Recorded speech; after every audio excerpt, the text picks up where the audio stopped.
안녕하세요. 오늘도 한균수 매니저입니다.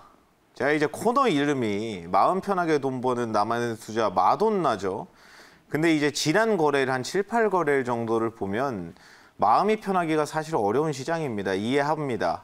최근 같은 경우에 사실 많이 올라오기도 했고 내려오는 구간 그 단기간의 폭이 너무 깊다 보니까 지난 기간 동안 지금 제가 코스닥을 계산해보면 한 80포인트 정도 빠졌더라고요.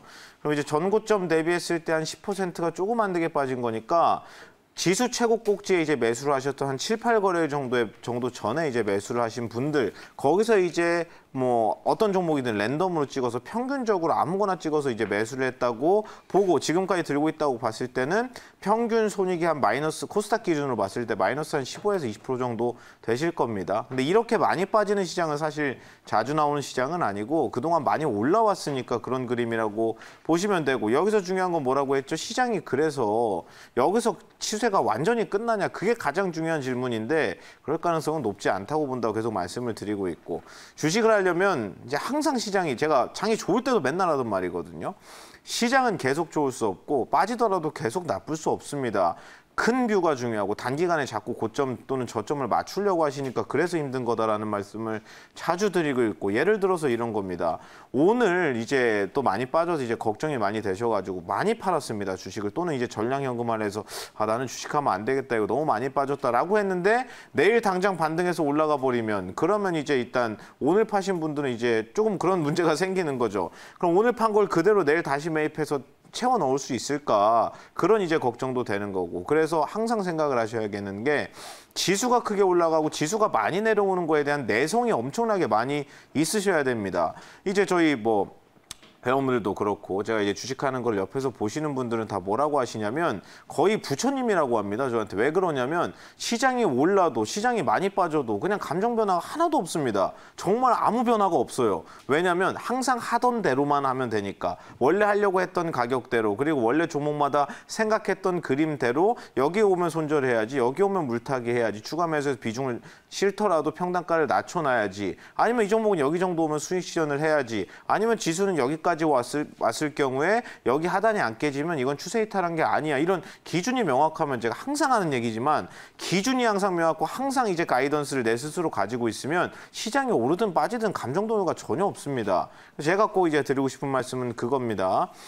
이제 주식을 하실 때 밤에 이제 뭐 시장이 많이 빠졌다든지 아니면 지금 우리 장은 괜찮았는데 미증시가 좀 흔들리는 거예요. 또 한 새벽 2시쯤에 봤더니 그럼 나 이날 오늘은 잠이 안 온다. 그런 것부터 없애셔야 됩니다. 그게 가장 주식하는데 큰 문제가 됩니다.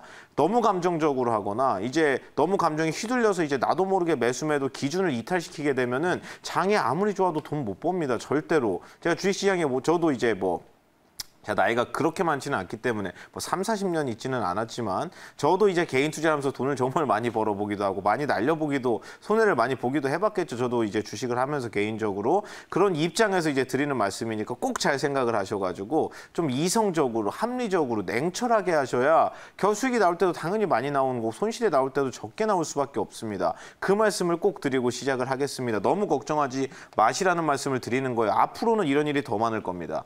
오늘은 이제 반도체 얘기를 할 건데 어떤 분이 이런 걸 물어보시더라고요. 저한테 반도체가 악재가 있었습니다. 삼성전자 얘기는 했으니까 어떤 악재가 있었냐면은 이제 언론에서 나온 건데 삼성전자나 하이닉스가 올해 하반기에 설비 투자 금액을 한 20에서 21% 정도 줄인다고 하더라. 그리고 어제 이제 아까 전에 이제 방송에서도 말씀을 드렸지만 엔비디아가 이제 컨퍼런스 콜에서 서버용 클라우드 시장에 대한 전망을 조금 어둡게 봤습니다. 그 논리가 뭐였냐면 그 논리가 쉽거든요. 예를 들면 이런 거예요. 삼성전자, 하이닉스 2분기 실적 좋았을까요? 나빴을까요? 다 좋았습니다. 그리고 하반기 전망을 놓고 봤을 때 삼성전자, 하이닉스 좋을까요? 나쁠까요? 삼성전자는 괜찮습니다. 하이닉스는 원래 하반기 전망치가 원래 안 좋았습니다. 디램 같은 경우 그게 왜 그렇게 된 거냐면은 이걸 이해하고 가시면 편한데요.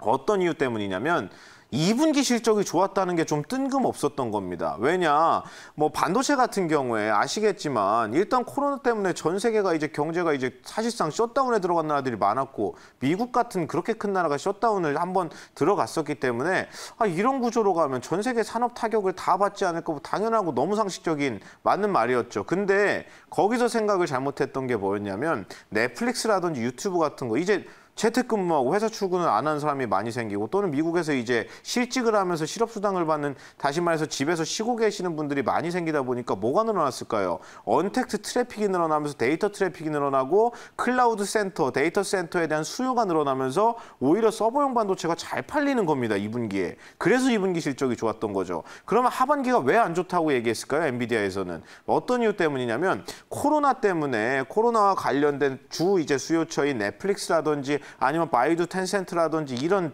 대형 IT 플랫폼 갖고 있는 회사들이 2분기에 코로나를 생각해서 이제 데이터 센터 수요를 맞추려고 반도체를 쭉 써놨는데 지금 그때도 당시 이제 쭉 많이 사는 재고가 아직까지 있기 때문에 하반기에는 수요가 좀 약할 거다. 이런 얘기 하는 겁니다. 메모리 반도체 같은 경우에 사이클을 많이 타요. 여기도 보시면 아시겠지만 메모리랑 비메모리의 가장 큰 차이가 뭐냐면은 비메모리 같은 경우에 사실상 상대적으로 업황을 덜 탑니다. 잘 안 꺾여요. 얘는 이제 우상향하는 추세가 이게 크게 그렸을 때 이런 식으로 움직인다고 치면 메모리 같은 경우에는 이렇게 움직입니다. 이 차이가 있는 거예요. 업황 영향을 메모리가 많이 받습니다. 비메모리가 상대적으로 덜 받고. 그럼 지금 메모리 같은 경우에 하반기 전망이 맞다면 어디쯤에 있다고 보면 될까요? 여기 어디 있는 거예요, 지금. 여기쯤이나. 그렇게 보시면 이제 합리적일 거고. 그리고 그거에 관해서 이제 반박할 수 있는 말들이 정말 많은데 삼성전자 같은 경우에 삼성전자가 작년에 설비 투자를 얼마를 했는지 아십니까? 삼성전자가 작년에 22조 7천억 했습니다.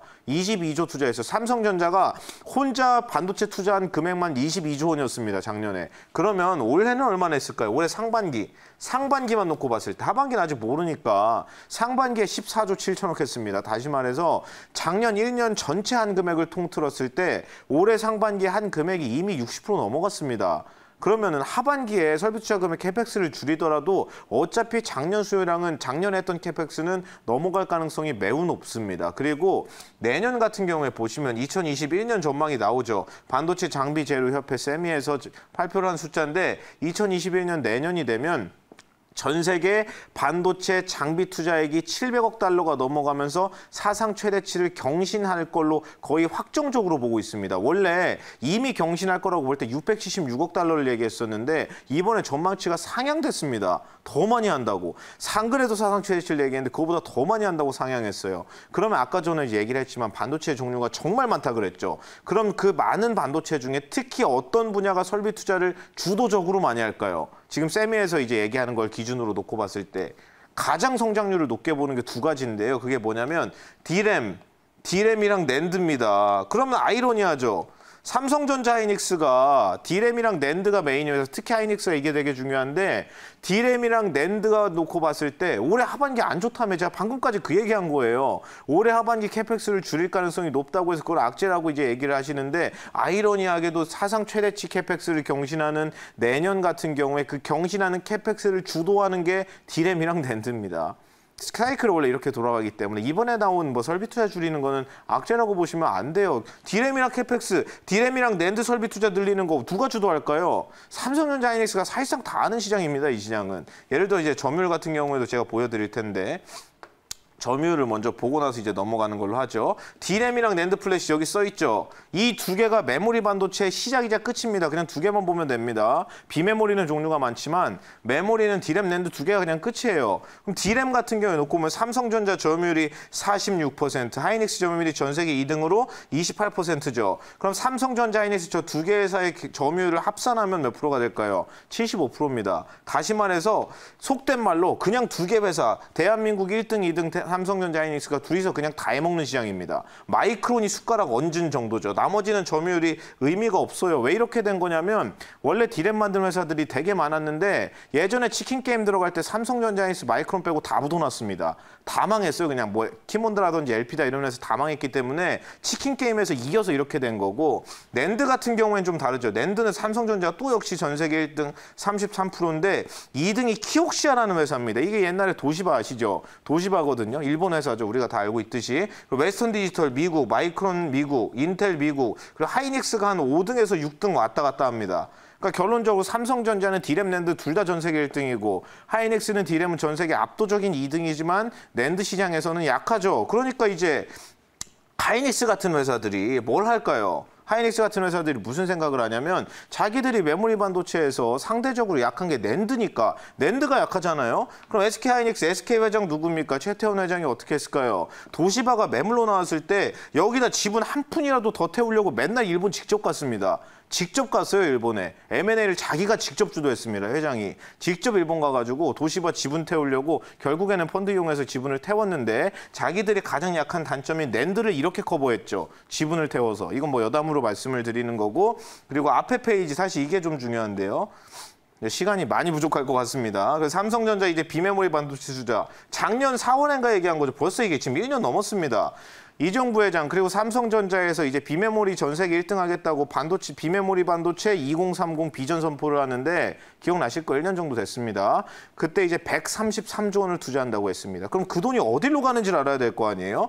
133조를 투자하겠다고 했는데 파운드리로 40조고 시스템 LSI 33조 그리고 파운드리 시설 투자에 58조입니다. R&D는 연구하는 데 쓰는 돈이고 시설 투자가 캐펙스인데 58조 쓰겠다고 했죠. 이게 삼성 파운드리로 다 들어가는 거고 파운드리 연구하는데 뭐 7나노 설계 능력이라든지 아니면 생산 라인 효율화라든지 수율 관리라든지 그런 게 여기 들어가겠죠. 그럼 여기서 나오는 시스템 LS는 도대체 뭐냐 이거. 이게 물음표가 나와야 됩니다. 이게 파운드리는 다 아시잖아요. 파운드리도 사실 이제 설명을 하면 엄청 오래 걸리는데 시스템 LSI 얘기하겠습니다, 오늘. 이게 뭐 하는 부서냐면 여기도 비메모리 반도체 하는 부서인데 얘네가 주력으로 하는 게 뭘까요? 설계입니다, 설계. 뭘 설계할까요? 5G 모뎀 칩, 엑시노스 5G 모뎀 칩이 전 세계에서 두 번째로 상용화에 성공시킨 걸 겁니다. 퀄컴에 이어서. 그리고 여기서 또 설계하는 게 뭐 AP, 어플리케이션 프로세서라든지 이미지 센서라든지 크게 보면은 이렇게 한 3개 정도 볼 수 있습니다. 그래서 AP랑 CIS랑 뭐 모뎀 칩 같은 경우 뭐 이런 식으로 삼성전자가 주력으로 하고 있는 비메모리가 있는데요. 여기 AP 들어가고 그럼 여기에서 얘네 전 세계 시장 점유율 몇 등일까요? AP가 3등이죠. 3등입니다. 전 세계 3등. 어플리케이션 프로세서 전 세계 1등은 애플이고, 애플이 아니라 퀄컴이고, 두 번째 회사가 대만에 있는 미디어텍이라는 회사입니다. 삼성전자가 3등이고 4등이 애플이에요. 애플보다 AP 더 많이 파는 회사입니다. 삼성전자가. CIS 이미지 센서 같은 경우에 전 세계 2등이죠. 이번에 갤럭시 가장 지난번에 나온 갤럭시 S20 울트라 모델의 경우에 1억 800만 와서 이미지 센서가 들어가 있습니다. 그거 누가 설계했을까요? 삼성전자 시스템 LSI가 한 겁니다. 전 세계 최초로 1억 화소가 넘는 이미지 센서를 처음으로 상용화시킨 거고 전 세계에서 점유율이 2등이죠. 1등 어딜까요? 일본의 소니입니다. 그리고 AP 얘기했고 모뎀칩 같은 경우에도 전 세계에서 2등, 3등을 다투고 있는데 1등은 당연히 퀄컴의 5G 모뎀칩이 될 거고 그리고 화웨이가 기린 시리즈로 해서 모뎀칩 만들었다. 이번에 트럼프 대통령한테 한 방 맞았죠. 그래서 생산 중단된 겁니다. 그래서 결국에 삼성전자가 비메모리를 전체적으로 놓고 봤을 때 다 잘하는 거는 아닌데 AP랑 이미지 센서 이런 거는 원래 잘합니다. 돈도 많이 쓰고 실제로 돈 쓴 게 효과가 나오고 있죠. 이번에 7나노도 이제 수주를 많이 받고 있고 5나노 양산에 지금 수율이 좀 튄다고 하지만 5나노도 나쁘지 않게 하는 걸로 지금 알려져 있으니까 결국에 이제 돈 쓴 게 빛을 발하고 있는 거고 시간이 없어서 그냥 바로 종목 얘기하고 끝내겠습니다. 사실 할 얘기가 엄청나게 많은데 그냥 종목 얘기를 먼저 이제 한다고 봤을 때 아까 전에 이제 메모리랑 비메모리 두 개를 얘기했죠. 비메모리는 비메모리 반도체 2030에 들어가 있는 133조 원이 파운드리랑 시스템 LSI 들어간다고 말씀을 드린 거고 메모리 같은 경우에는 아까 무슨 말씀을 드렸냐면 D램이랑 낸드 어차피 메모리는 그냥 두 개인데 올해 하반기에 설비 투자 20% 정도 줄여도 상관이 없습니다. 왜? 내년에 캐펙스가 전체 반도체 장비 캐펙스가 사상 최고치를 넘어가는데 그걸 주도하는 게 D램이랑 낸드 그다음이 파운드리거든요. 그러니까 D램이랑 낸드 같은 경우엔 지금 같은 경우엔 겁먹을 필요가 없다는 말씀을 드리죠. 그럼 결론이 뭘까요? 반도체는 비메모리든 메모리든 삼성전자가 얘기하는 비메모리를 얘기하는 겁니다. 비메모리든 메모리든 둘 다 좋다는 겁니다. 장단점이 있긴 한데 결론적으로 말씀드리면 둘 다 괜찮아요. 둘 다. 그러면 이제 여기는 이제 메모리 얘기하는 겁니다. 보통 메모리 하는 회사들이 파운드리 라인에도 이제 납품을 하는 게 보통 있기 때문에 얘는 100% 순수 메모리 반도체 장비주입니다라고 말하기 어려워요. 대부분의 종목이 그렇습니다. 보통 이제 메모리 라인에 한 80%하고 비메모리에 10% 20% 집어넣는 회사가 많기 때문에 그래서 전공정 장비 여기 써 있는 거는 메모리 비중이 높은 애들을 말하는 겁니다. 100%인 종목은 거의 없기 때문에 그래서 이게 빨간색으로 표시해드린 종목들을 좀 보시면 좋겠다. 원익 IPS, 유니셈, GST. 사실 다 좋은 종목들인데 제가 그중에서 이제 하도 뭐 종목을 뭐 뿌리듯이 이렇게 돼버릴까 봐 다 좋은 종목이지만 조금이라도 걸러가지고 제가 말씀을 드리겠습니다. 후공장 장비도 사실 다 좋아요. 다 좋은데 이 중에 굳이 이제 고르자면 뭐 유니테스라든지 뭐 테크윙이라든지 아니면 소재주 월 TCK 같은 경우 우리 포트에 들어가 있는 종목입니다. TCK 있고 ENF 테크놀로지 정도. 그래서 이거를 어차피 다시 보기로 다 보실 수 있으니까 사진으로 한번 캡처를 해놓으셔가지고 안 사셔도 돼요. 그냥 관심 종목에 넣어놓고 움직이는 것만 한번 보시기 바라겠습니다. 그러면 여기 들어있는 전공정 장비랑 후공정 장비랑 그리고 소재 이렇게 따로따로 묶어서 놓고 봤을 때 차트가 대부분 비슷하게 움직일 겁니다. 숫자가 비슷하게 나오네요. 그래서 예를 들어서 이런 그림이 나오면 이런 걸 포인트로 보시면 되는데 예를 들어서 테크윙이 날아가요. 테크윙이 신고가 뚫기 시작합니다. 그럼 유니테스트 같은 애를 보고 있어야 됩니다. 이런 애들이 따라갈 가능성이 높아요. 그래서 같이 놓고 제가 항상 얘기하는 게 특정 업종에 대한 이해도를 높이려면 밸류체인 그냥 머릿속에 다 들어있어야 됩니다. 구조가, 그 업황에 대한 구조, 어떤 회사가 뭐 만들고 얘는 강점이 뭐고 얘는 실적이 얼마나 나오고 얘는 밸류가 얼마나 나오는지 그게 머릿속에 다 들어있으면 그냥 다음 타자가 다 보입니다. 지난 6월, 7월에 제가 매매를 어떻게 했는지 우리 회원분들 다 보시면 아시겠지만 오늘 얘가죠. 다음 얘입니다. 다음날 얘가 가요. 얘 가면 다음날 얘입니다. 얘가 다음날 가요. 그러니까 제가 얼마나 너무 잘 가니까 종목들이 뭐라고 얘기했냐면 제가 다음 타자라고 하면은 무조건 다 갈 정도로 시장도 좋고 너무 잘 맞추고 있는데 몰빵하지 말라고 맨날 얘기할 정도였습니다. 몰빵하지 마시라고. 다음 타자 얘입니다. 실제로 다음날 급등이 수십 가지가 바로바로 나왔었습니다. 그때는 이제 시장이 또 좋을 때라서 그러니까 같이 놓고 보시는 게 베스트인 겁니다. 그리고 이제 팹리스에서는 실리콘웍스. 그리고 아까 전에 이제 최창룡 매니저가 얘기한 뭐 DB 하이텍 정도, 그리고 SNS텍이랑 FST는 지금 가격에서 메리트가 없다고 생각합니다. 그리고 디자인하우스에서는 한 코아시아 정도, AD 테크놀로지도 좋은 종목인데 사실 최근에 움직이는 흐름을 놓고 봤을 땐 조금 약한 것 같아서 한 코아시아 정도. 이것도 이제 캡처를 해놓으셔서 관심 종목에 리스트로 그냥 넣어놓으세요. 안 사셔도 되니까 그냥 같이 한번 보시기 바라겠습니다. 움직임이 어떻게 나오고 누구누구한데 얘는 왜 못 따라가지? 얘가 따라가지 않을까? 이런 의문을 계속 가지면서 하시는 게 가장 좋습니다. 주식하실 때는 그런 이제 생각을 잘 가지고 가시면 좋을 것 같고 시장이 내려와서 오히려 메리트가 더 생겼습니다. 그러니까 잘 참고를 해주시면 되겠습니다. 오늘 제가 준비한 수선 이제 여기까지입니다. 늦은 시간까지 이제 시청해 주시느라 수고 많으셨습니다.